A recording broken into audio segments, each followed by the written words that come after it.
Selamat datang di Putri Ribawati Channel. Apa kabar, Mbak Anis? Tambah cantik aja ini. Iya kan cewek ya Put ya. Putri juga tambah cantik pasti. Kok Gimana jadi Put kabarnya malu-malu Put? gitu ya, Mbak Anis ya? Iya, apa ya? Suwe gak muncul ke sosial media mungkin ya Put. Sekarang zaman kan udah ganti ya kan. Kita bergaya ala zaman now gitu loh, Mbak Jar ini. Jadi ngobrolnya itu melalui sosial media. Iya sih. Tapi aku kan berhubungan dengan orang yang tanpa wajah biasanya. Lewat telepon aja. Jadi kebiasaan dari apa? Biasa nih, Kelihatan saya muka nih. dibiasakan. Terakhir kita ketemu kapan ya? Kayaknya lama banget gak sih? Itu nikahnya Lulu gak sih? Oh iya sih. Iya benar. Ya berarti nggak terlalu lama lah. Mbak Anis gimana kabarnya? Asmi semua keluarga gimana? Apa kabar?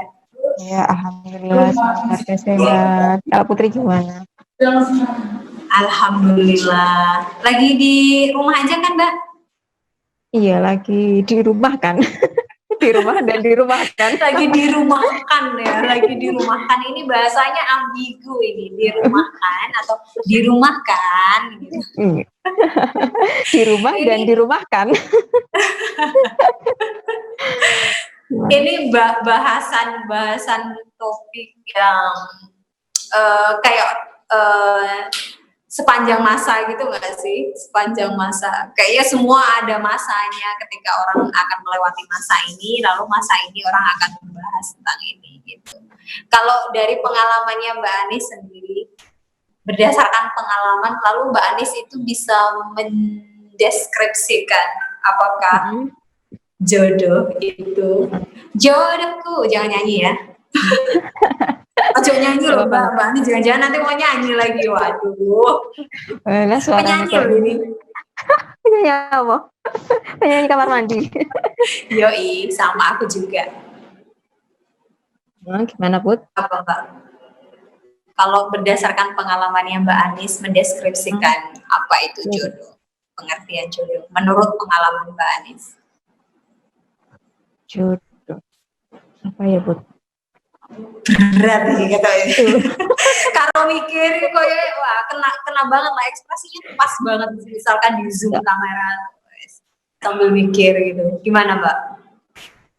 Apa ya, soalnya kan itu nggak bisa ditebak Put. Soalnya yang direncanakan aja bisa nggak jadi gitu. Yang bisa direncanakan aja nggak jadi, nggak bisa ditebak. Ada dua clue.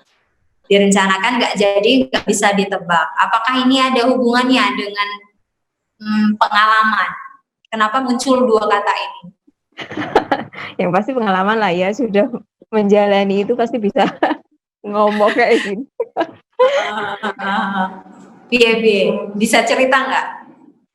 Kenapa itu tidak bisa ditebak? Kenapa itu yang direncanakan aja bisa nggak jadi gitu? Kenapa bisa begitu? Bisa aja, kan kita dulu pernah apa ya, yang hubungan pacaran ya zaman dulu lah. Mungkin sampai sekarang juga relation banyak. Ya, ada hubungan khusus. Lebih dari sekedar teman. Apa boyfriend? Ya, punya boyfriend. Sebut saja. Inisial apa langsung ya ini? Inisial aja ya. Ya, inisial dong. Ya. Misalnya kan kita punya rencana ya dari kecil, bukan kecil ya, pokoknya dari sanawiyah nggak sih kalian itu? Vulgar banget sih sanawiyahnya. Kelihatan lama banget ya. Iya, nanti bisa kita mute suara saya. Gak masalah sih, cuma itu kan apa ya, Put? Jelasin susah sih apa waktu cobaan. Enggak cobaan, itu selama 10 tahun kan itu udah direncanakan. Ya mungkin. Oh, jadi hubungan itu hubungan dekat itu selama 10 tahun sudah direncanakan memang akan jangka panjang gitu ya. Dan ke jenjang berikutnya gitu toh. Ya, ke jenjang berikutnya. Betul sekali. Lalu itu, tapi kan kenyataannya Allah memberikan kita untuk yang lain, bukan sama yang itu gitu. Jalan yang beda gitu ya. Dengan orang yang berbeda pula. Iya, jalan yang beda dengan orang yang beda dan dalam waktu yang terbilang singkat. Singkat, betul. Itu pun juga. Itu rasanya gimana sih? Rasanya gimana? Kayaknya ini jodohku deh. Aku kayak berasa nonton di film-film atau di TV-TV gitu loh, Mbak Anis, kayak. Yang mana sih? Yang sama siapa? Yang sama suami? Yang sama suami yang sepertinya. Apa ya? Maksudnya akan mengarah ke jodoh gitu ya? Benar. Gimana sih? Dari percakapan dulu kan BBM ya, lewat BBM tanya-tanya masa lalunya gimana, tanya. Lalu chat. Pokoknya nggak tahu kan ceritanya. Iya. Biar diulang-ulang. Apa ya, Put? Aku bingung ceritanya tekondi. Iya, lalu ternyata perkenalan itu sudah kenal kan kita? Bisa terbilang singkat gitu ya. Gitu kan? Udah kenal ya? Kan udah kenal dari SMP. Benar. Perkenalan lebih dekat maksudnya PDKT-nya. PDKT, ta'arufnya berjalan singkat gitu. Ya bisa jadi. Iya. Jadi terus ceritanya adalah teman lama bersemi kembali gitu toh.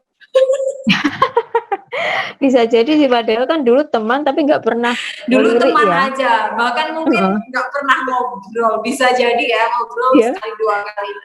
Beliau kan aja gak ya?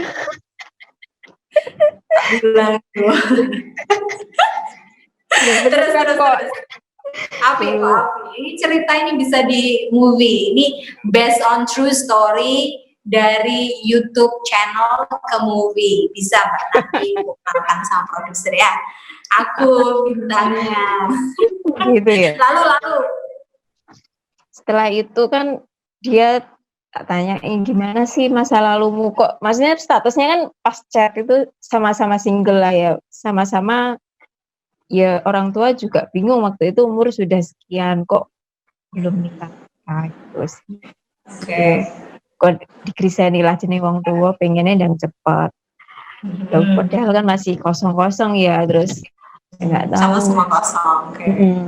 Dan dia tuh juga pernah punya masa lalu, aku juga punya masa lalu, akhirnya curhat-curhatan biasa sih, cuma kan niatnya apa tak tanya. Jadi teman curhat ya awalnya. Ya awalnya teman curhat, betul. Terus apa ya, agak nyambung, lama-lama nyambung, terus niat kamu apa? Itu berapa lama ngerasa nyambung, ngerasa nyaman, dan curhatnya itu bisa klik banget, itu berapa lama? 3 bulan. Jadi 3 bulan sampai ke proses pernikahan ya? Iya nggak sih? Proses 5 bulan. Melamar ya? Melamarnya 3 bulan, terus nikahnya 5 bulan baru nikah. 5 bulan setelahnya atau 2 bulan setelahnya? Pokoknya total 5 bulan aja lah. Total 5 bulan ya, jadi 3 bulan melamar, 2 bulan kemudian menikah ya kan? Iya betul. Masya Allah, ini kayak cerita-cerita artis papan atas itu loh, yang sempat viral, yang jadi heboh. Walaupun aku timnya satunya yang tersakiti ya, tapi ini ceritanya itu indah gitu ya Mbak Anis ya. Alhamdulillah. Alhamdulillah dan sekarang dibuahi anak yang sangat cantik, ganteng banget. Amin. Maaf ya Mbak, aku cantik itu karena melihat Mbak Anis kan cantik gitu loh. Oh gitu ya, ke bawah ya auranya. Lucu, walaupun pemalu. Amin. Iya. Ya kayak nggak nyangka aja gitu loh. Asmi itu malu ya. kalau ketemu aku kayaknya, padahal aslinya dia nggak mau. Oh gitu ya, padahal semua orang juga gitu deh Bu. Ternyata itu umum ya. Lalu apa yang aku tuh penasaran banget yang Mbak Anis rasakan. Lalu Mbak Anis merasa, oke, aku sih yes. Maksudnya setelah 10 tahun, oke, ini belum jodohnya gitu. Lalu ini 3 bulan sih yes. Dan kemudian berani ke pernikahan, apa yang Mbak Anis rasakan waktu itu. Ya sebenarnya sih kayak dipikir kayak nggak masuk akal gitu ya. Iya kan, 10 tahun dibanding 5 bulan gitu ya. Iya, kayak cerita dongeng gitu loh. Kalau perbandingan ini gimana kita bisa membandingkan, ini benar-benar rahasia Allah gitu. Ya namanya jodoh nggak ada yang tahu kan ya pastinya. Tuh. Kayak, tapi move on-nya itu benar-benar susah sih. Tapi setelah Mbak Anis emang butuh berapa waktu lama ketika kemudian engage sama suami yang sekarang? Maksudnya dari yang lama kan move on-nya agak sulit tuh. Yeah. Gini sih ceritanya kan dulu waktu hubungan sama yang lama itu kan nggak boleh apa ya sosial media lah, WhatsApp juga nggak boleh. Nggak boleh terlalu terbuka di sosial media ya. Betul. Nah itu kan setelah itu aku move on itu buka semua buat akun-akun gitu. Nah jadi aku dari mulai membuka diri dengan dunia baru. Ya betul. Terus habis itu yang suami sekarang kan lebih apa ya, lebih percaya. Dia lebih percaya nggak meragukan apa sih kesetiaanku, maksudnya setia bang anak ini kan pasti setia, kelihatannya 10 tahun aja kan pasti setia, apalagi yang ini. Jadi dia membebaskan aku, jadi akhirnya apa ya, aku terbuka sama orang. Terus aku yang paling puncaknya move on itu setelah melahirkan. Jadi aku benar-benar lupa sama yang lalu. Iya. Jadi apa momen yang membuat Mbak Anis merasa setelah melahirkan itu apa? Maksudnya kayak apa yang membuat itu semakin yakin gitu? Apa? Semakin yakinnya nih, aku udah punya anak, punya suami. Ngapain aku mikir yang lalu-lalu gitu kan, nggak ada gunanya gitu. Nggak penting lah ya. Pokoknya itu buat sejarah, buat apa ya? Untuk pengalaman ya. Juga. Suatu saat kalau anakku misalnya kayak aku atau gimana, setidaknya bisa mendidik lah. Soalnya kan ibunya sudah mengalami kayak gini, mungkin jadi pasti anaknya nanti mau diarahkan kemana. Jadi ada pelajaran yang bisa diajarkan ke anak gitu mungkin ya. Putih ngomongnya Mbak Anis. Iya, tapi mau ceritain susah soalnya sudah lupa, benar-benar lupa. Iya benar aku tahu. Jadi apa yang sudah terjadi dan sejarah itu akhirnya tuh Mbak Anis merasakan buah manis ya kan, Anis buah manis. Lalu semuanya alhamdulillah berjalan dengan indah dan lancar gitu loh. Amin. Namanya jodoh itu katanya akan mudah didekatkan, akan mudah jalannya, dimudahkan. Dilancarkan. Jika kemudian sulit akan dimudahkan kan gitu ya. Dan kemudian ini benar-benar lancar kayak 3 bulan, 5 bulan kemudian menikah, kemudian ada Asmi dan hingga sekarang. Terharu ya, nangis. Ada nggak Mbak yang cerita yang membuat Mbak Anis tuh sepertinya sosok suami ini memang patut untuk diperjuangkan, kayak bikin apa ya, berbesmili lah ya, kayak betapa perjuangannya, betapa ininya, apa yang membuat Mbak Anis tuh yakin bahwa ini memang jodohku dan memang suami ini memang sangat patut diperjuangkan gitu. Coba ada dia ya, pasti dia terharu nggak sih Mbak Anis ngomong kayak gini?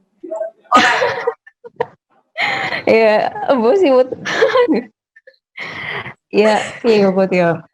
Aku nyawa suamiku itu biar delok mandiri nih sih ya. Dari dulu kan dia sudah ditinggal bapaknya kelas 5 SD. Dia kan 5 SD itu ya terpontang-panting lah, dari soalnya kan waktu itu yang ibunya melahirkan anak yang terakhir itu kan bapaknya meninggal ketabrak bus kan, sekalian dengan neneknya boncengan gitu. Pas menuju ke rumah sakit nengok adiknya yang baru lahir itu kan. Setelah itu dia kan prosesnya harus mandiri dari kecil. Ibunya juga tipe pekerja keras ya, tipe pekerja. Dulu sih kan nggak kerja kan, soalnya sudah mungkin bapaknya kan termasuk mampu ya, pengusaha lumayan sukses zaman dulu. Jadi ibunya kan nggak kerja, cuma merawat anak-anaknya gitu. Jadi ibunya dia mulai SMP mungkin sudah bekerja. Ceritanya kayak dia tuh kayak mandiri gitu loh dari kecil. Mungkin jadi kalau seandainya dia mandiri dari kecil, mungkin suatu saat kalau aku rumah tangga dengan ini, dia gak banyak ketergantungan dengan orang-orang misalnya saudara atau gimana. Pokoknya dia berusaha mandiri, apapun harus mandiri gitu. Tak tanya juga niatnya apa, niatnya nikah itu apa, ya, niatnya mengikuti sunnah Rasulullah katanya.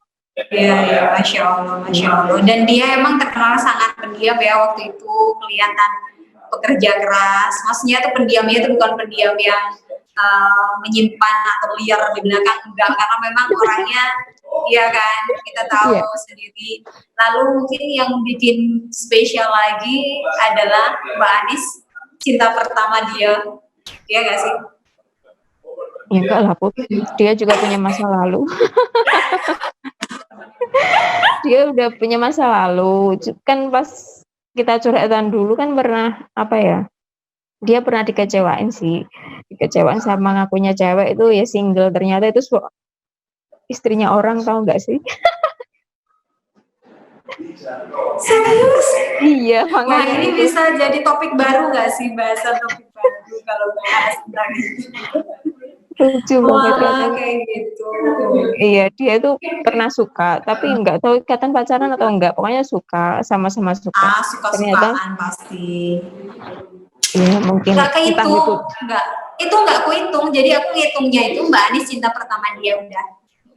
Oh gitu. Iya, semoga aja lah Put ya. Maksud banget ya, maksud banget.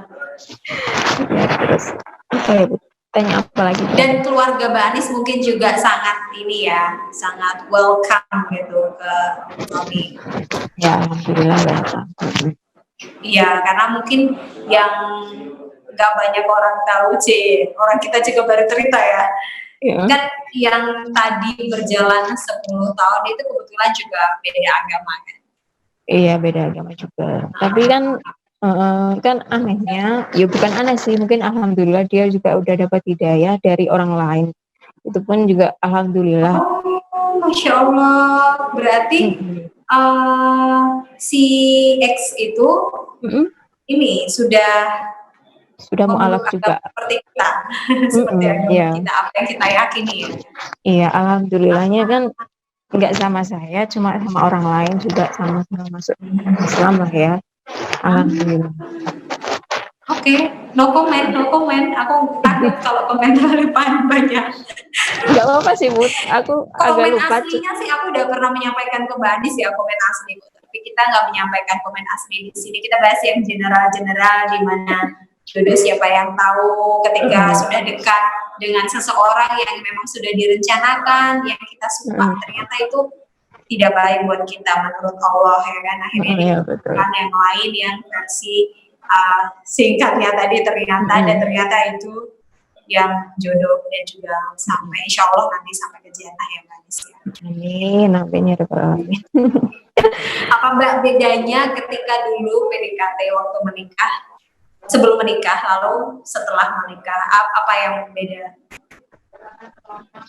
Bedanya gini seperti ada cerita dari orang lain itu biasanya kalau sudah menikah itu biasanya suaminya pelit gitu, nggak ngasih kan, ibaratnya kalau udah dapat ikan udah dapat umpan. Biasanya kan nggak mungkin ngasih umpan lagi, kan sudah dapat ikannya kan gitu. Tapi ini kebalikannya, suamiku waktu PDKT itu nggak mau apa ya, istilahnya kasarannya gak bondol ya. Ya nggak ngasih apa-apa, nggak janjini apa-apa. Yang penting waktu nikah itu malah nawarin apa, minta apa gitu. Soalnya kan alasannya dia sih, kalau ini kan istri yang sahku, jadi ini tanggung jawabku, jadi aku harus bisa membahagiakan istriku itu kayak apa gitu. So Biasanya kan sweet juga ya. masa sih Enggak, tapi memang keren sih, sangat menginspirasi sekali. Kalau Mbak Anis melihat pengalaman yang sudah lalu-lalu dan juga sampai sekarang yang alhamdulillah luar biasa sekali ceritanya itu apa yang bisa Mbak Anis lihat? Adakah tanda-tanda ini tuh kayaknya nggak serius nih? Ini walaupun lama ini kayaknya nggak bakal move on ke jenjang berikutnya ini. Ada nggak sih sebenarnya tanda-tanda itu? Atau sebenarnya memang itu kayak di bawah kendali? Tapi adakah tanda-tanda yang ini kayaknya sih setelah Mbak sekarang kan? Tentu kan Mbak bisa menilai yang lalu. Ketika kita berada di situasi itu tentu kita tidak bisa tahu, tapi ketika sudah ada tanda-tanda itu nggak, misalkan mungkin bisa jadi pelajaran ketika ada orang yang tidak serius itu seperti ini, atau memang sebenarnya dia juga serius dengan kesana gitu. Dia Mbak Anis, ada nggak itu cerita kelihatannya gini, kalau nggak serius itu tanda-tandanya cowok itu menunda-nunda, sering menunda-nunda apa yang kita minta. Misalnya kapan nih kita menuju ke serius gitu, kapan sih kita akan menuju ke tunangan atau gimana, kita gimana, apapun itu nggak ada oh ya gampang yang ada dijalanin kaitannya aja, sama yang ada kaitannya sama jenjang lebih lanjut itu ya. Bilangnya sih menunda itu maksudnya dia menghindari pembicaraan itu. Bukan menghindari, dijawab sih, cuma jawabannya ya dijalani aja gitu, nggak ada kejelasan. Oke. Ya, jadi kan nggak ada kepastian lah ya. Ada kepastian. Jadi sebenarnya kalau Mbak Anis bisa menilai dari itu pun sebenarnya Mbak Anis tidak merasa bahwa itu yakin gitu ya. Berarti pada saat itu mungkin bisa dikatakan dia juga nggak yakin dalam kebimbangan juga gitu ya. Mungkin. Yang gitu nggak Pak? Iya. Ketika dia menunda untuk membicarakan, dia bilang oke, dijalani. Apakah itu bisa dikatakan bahwa dia juga sedang bimbang atau tidak yakin untuk menjalani itu? Iya, bisa jadi sih, Bud. Bisa jadi dia ragu atau apa ya, mungkin dengan nanti kedepannya mungkin bisa apa ya, berat atau gimana ya, soalnya kan dia juga pemimpin, harus kayak kurang tegas gitu loh, Bud.